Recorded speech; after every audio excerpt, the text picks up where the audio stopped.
just cut to some posters that have been put out in the BJP headquarters where Prime Minister Narendra Modi is actually worshipping I think Lord Venkateshwara.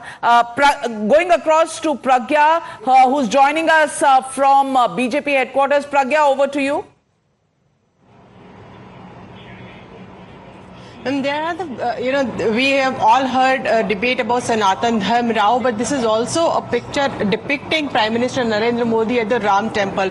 Remember, everyone in the Congress and also in the opposition denied the invitation that was sent across to them of this Ram Temple consecration ceremony. So BJP is trying to make a statement as well that these are the issues that were at the core of the Lok Sabha elections. Irrespective, they do not want to indulge in the politics when it comes to religion, but these pictures speaks a lot. Not just one. This is one about Prime Minister at the consecration ceremony doing puja of Lord Ram. There is another one where Prime Minister is seeking blessings from the saints of South India. This is another one. Prime Minister has been ensuring that BJP make a footmark and also spread its wings in the southern states, and he is also saying that you cannot divide north and south.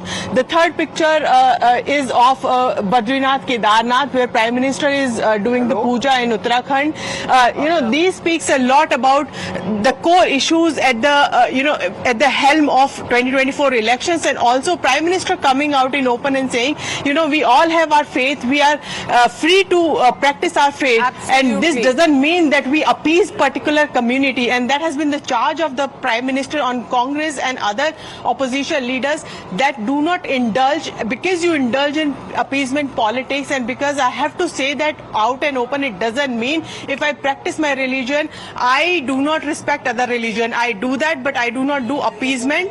You are free to do whatever your religion. Absolutely, Pragya. 4 जून 2024 ये तारीख भारत का भविष्य तय करने जा रही है। 4 जून नरेंद्र मोदी हिंदुस्तान के प्रधानमंत्री नहीं रहेंगे।